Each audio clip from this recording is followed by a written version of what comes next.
Assalamualaikum warahmatullahi wabarakatuh. Today we will be presenting the first question of the tutorial where we need to find an accounting article to describe about the article, identify the theoretical approach, and also describe any scientific method utilized in the research. Let me introduce the members of Group 1. First of all, I am Nabihah binti Ahmad Lutfi. Next, Nura Atikah binti Muhammad Halimi, Nur Syarah Najwa binti Abdullah, Maliana Akilah binti Muhammad Nur, and lastly, Faizatul Husna binti Rashid.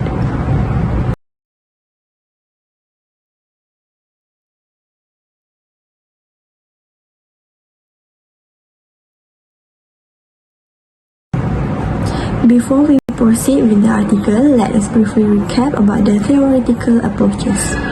First, inductive approach. Inductive approach begins with specific observations and the conclusions are generalized.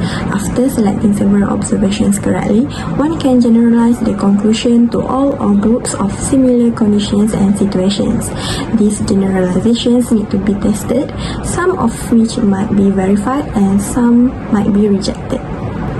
Next, deductive approach. Deductive approach develop an assumption based on the existing theories and forming a research plan to test the assumption. The deductive approach can be explained using the assumption derived from theory.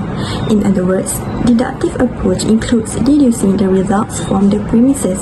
When a deductive method is applied for a research project, the author formulates a set of hypotheses that need to be tested, and next, using a relevant methodology to test the hypothesis. While positive accounting theory looks at actual real-world transactions and events, examines how companies are accounting for those events, and seeks to understand the economic consequences of those accounting decisions. With that knowledge, the theory then tries to predict how companies will account for transactions and events in the future. Lastly, normative approach. This approach tells accounting policy makers what should be done based on theoretical principle.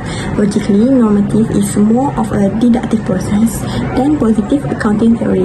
Normative starts with the theory and deduces to specific policies, while positive starts with a specific policies and generalizes to higher levels of principles.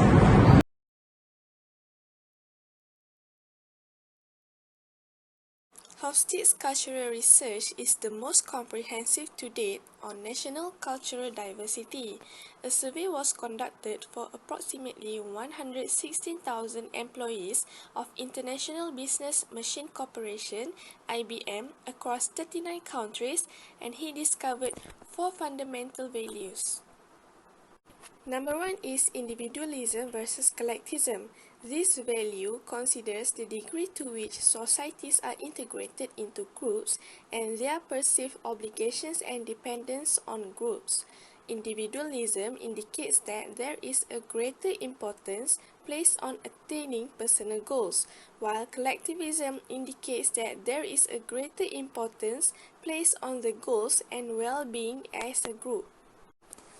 Number 2 is large versus small power distance. Power distance measures how much inequality and power are accepted in a society.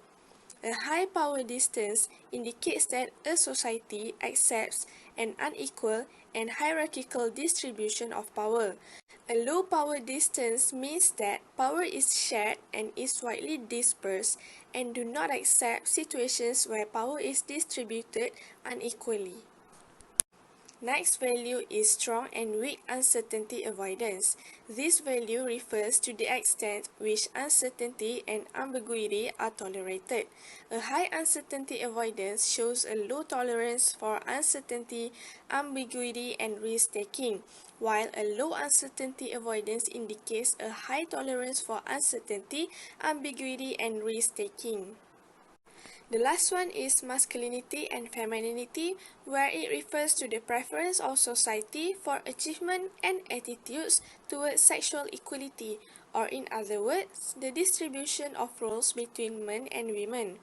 Masculinity represents preference in society for achievement, heroism, assertiveness, and wealth building, while femininity stands for a preference for cooperation, modesty, nurturing, and concern with the quality of life. Okay, so based on the Hofstede's culture model mentioned before, in 1988, Gray extends the Hofstede's model by overlaying the accounting value and also accounting system and link them to the societal value and institutional norms of a country. Gray posits that the accounting value and system are related to or derived from the unique societal value in each country. Okay, so from the literature and practice, Gray basically identified 4 propositions of the accounting subculture which hypothesize the relationship between the Hofstede's cultural model and also the accounting value dimension. Okay, so 4 of the accounting subculture are professionalism versus statutory control, uniformity versus conformity, secrecy versus transparency, and also conservatism versus optimism. Okay, so the first 2 dimensions, which is professionalism and uniformity, is related to the authority and enforcement of accounting practice at the country level. Meanwhile, the other 2, which is secrecy and conservatism, are related to the measurement and also disclosure of accounting information at the country level as well. Okay, so first, professionalism versus statutory control is the way they react in given circumstances. Okay, so for professionalism, they usually apply a professional judgment or they have their own independent opinion in dealing with certain circumstances compared to statutory control where they will just stick to the rules given. Okay, so if the rules stated that they have to behave this way, then they will just follow the rules. Okay, so next is uniformity versus conformity. Okay, so in uniformity, they will just use the same set of standard of procedure. Meanwhile, the conformity is they will change their belief to adapt with the accounting practice. Okay, next is conservatism versus optimism. Okay, so for conservatism, they will set out laws and regulation in order to deal with uncertainty future because they tend to be risk adverse. Meanwhile, optimism is they tend to ignore the rules and take a higher risk compared to conservatism. Okay, the last one is secrecy versus transparency. Okay, this one is the way they disclose the information. For secrecy, they will share the information with individual and not to the public. In opposite, transparency, they will disclose their information publicly. I continue with positive accounting theory. Positive theory seeks to explain and predict on particular phenomena. These theories can be applied to explain the practice of accounting and focus on the relationship between various individuals and explains how accounting is used to assist their relationship function. Based on the article, it explains on the theory of culture influence on the international practice of accounting. Positive accounting theory not prescribe what should occur, instead it focuses on explaining what does occur. Based on the article explains the accounting value and practice of accounting in each country and how the practice and the value of accounting is different according to the culture.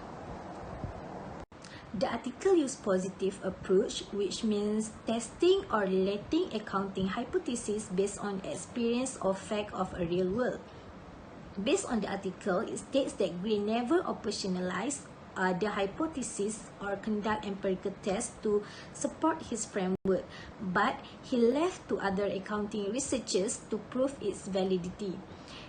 If you read the articles, they are all 8 authors, and all the 8 authors explains the hypothesis based on different dimensions of a real world, and all of them came out with a different result from their studies. So now I'm going to start with the first author that did an empirical test on Gray's framework to identify whether the hypothesis introduced by Gray is valid or not. Okay, so the first person that did an empirical test is Eddy in 1990. Okay, so Eddy did a test on all the 4 hypotheses introduced by Gray. Okay, so he constructed the accounting value in 13 Asian Pacific countries and correlated them with the value in Hofstede's culture model in in order to identify whether there is a correlation between the accounting value and also the culture in those countries. Okay, so AD then found an evidence that support the hypothesis. Okay, so this indicates that the sign of association between the culture and also the accounting value in those countries are confirmed. However, it is arguable to use the research made by AD due to the method of measurement and also the accounting value constructed by AD were not thoroughly and carefully examined by him.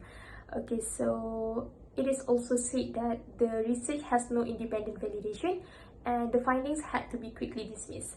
Okay, so now move to the next authors who did an empirical test on GRACE framework in 1995, which are Gray and Vind. Okay, so unlike AD, Gray and Vind decided to test only one of the GRACE hypotheses, that of secrecy. Okay, so Gray and Vind did research on 27 countries using the method of regression. Okay, so regression analysis is done by finding trends in data. Okay, so which is suitable for identifying the relationship, for identifying the cause and effect of relationship between the dependent and also independent variables. Okay, so just like in this case, the independent variable would be the culture value in those countries. Meanwhile, the dependent variable would be the accounting value and also accounting system applied in those countries. Okay, so Gray and Vint did a survey on the attitude of local partners in international accounting firm from those 27 countries to understand secrecy with respect to their disclosure practice. Okay, so since the hypothesis that they chose to investigate is related to secrecy versus transparency, they want to investigate whether the accounting value in those countries does influence the way they disclose their information. Either they disclose the information to the individual or disclose the information publicly. Okay, so just like AD, Gray and Vint also found a correlation between the culture value and also the accounting value that support the hypothesis with respect to secrecy. Assalamualaikum warahmatullahi wabarakatuh. My name is Nurul Atika binti Muhammad Halimi and now I am going to explain on the perspective of Salter and Niswander 1995. Firstly, they used regression analysis to test Gray's hypothesis with holding host state's cultural dimension as the independent variables. Okay, it collects the data from 29 countries and it shows that Gray's model can explain on the differential reporting issues, but it is relatively weak in explaining the cultural base of the professional and regulatory structures, which is the main focus of the study. Okay, firstly, according to their results, it was found that there is a strong and positive correlation between uncertainty avoidance and professionalism, which indicates that the higher the country rank in uncertainty avoidance, they will have a higher professionalism. Secondly, it was found that uniformity has a significant positively related to uncertainty avoidance, but negatively related to masculinity. Therefore, it demonstrates that conservatism is significantly positively related to uncertainty avoidance, but it is negatively related to masculinity, which means that the higher the country rank in the uncertainty avoidance, it will rank lower in the term of masculinity, but it will have a higher rank in the conservatism. And lastly, secrecy was found to be positively related to uncertainty avoidance but negatively related to individualism. Therefore, it can be concluded that the Gray's hypothesis cannot be fully accepted as there are only some elements valid. Okay, next, we are going to look based on the perspective of Sudarwan and Fogati 1996. Okay, it is the opposite with Salter and Niswander, since they developed their own measure abandoning the host state's cultural dimension. It used the structural equation modeling to test Gray's hypothesis with against a longitudinal study of a single country, Indonesia. Okay, so according to the results, it shows that there is a positive relationship between power distance and both conservatism and uniformity, which indicates that a change in the power distance will also make change in the accounting values in the context of Indonesian. Secondly, they reveal that there is a positive relationship between uncertainty avoidance and uniformity, and uncertainty avoidance and conservatism. However, uncertainty avoidance is negatively associated with secretive accounting practices. According to that, professionalism and conservatism in accounting practice is positively related to individualism. Okay, lastly, in the aspect of secrecy, it is negatively related to individualism, which means that the lower in the individualism, the higher will be the trend of secrecy in accounting practices in Indonesian society. And as a conclusion, only 4 out of 13 Gray's hypotheses were supported, suggesting that there is general lack of support for the framework. I continue the presentations with Zarzewski 1996. Zarzewski not only looked at the culture, but she also looked on the demands of international owners of the firms in determining the accounting practice. She provided evidence for Gray's theory of culture, which is she stated that Gray theory of culture has influence on accounting practice. She also found a secretive nature of a culture relates to a level of accounting disclosure practice. It demonstrates more individualistic and more masculine culture with less uncertainty avoidance. The companies are more likely to disclose higher level of information. She also found that the firm disclosed different accounting practice depending on the internationality of the firm. Next is Wingate 1997. Wingate only looked at a single dimensions and examined the influence of culture on the amount of disclosure. She used independent data of financial disclosure as a dependent variable and Hostit's index score as an independent variable for all 39 countries. And lastly, she found that power distance is not significantly related to the disclosure. Jaggi and Low measure the issue of culture, accounting disclosure, and another environmental factor, which is the legal system. They examined 3 common law countries and 3 code law countries, and it was found that all cultural variables were significant for the code law countries. Meanwhile, for the common law countries, they found no significant relationship between culture, accounting disclosure, and the legal system. According to Jaggi and Low, Gray's hypothesis about a single dimension of secrecy versus transparency were invalid, and so do Hostit's model, because it may be outdated since it was developed in the 1970s. Moreover, because Hostit's model was derived from only one company, which is IBM, it is probable that this doesn't reflect the diversity of attitudes. Hence, Jaggi and Low concluded that culture has little or no influence on the disclosure levels once legal system is considered. Meanwhile, Hope extended Jaggi and Low studies across 39 countries, and he examined those countries for a period of 3 years. However, he still found no significant relationship between culture and financial disclosure. His research was conflicting with Gray's hypothesis as he uses larger sample, and he delightfully announces that it is too early to write off culture as an explanatory variable for an annual report disclosure levels. Then we move to scientific method. The scientific method is used by researchers to look for cause and effect links. The researcher has a systematic model that allows them to document the findings when they use scientific process. The more explicit the researcher's techniques are documented, the easier it will be for others to follow and repeat their experiment. The steps of scientific methods are as follows. First, observation. Making an observation how an action or event may affect for a future action or event.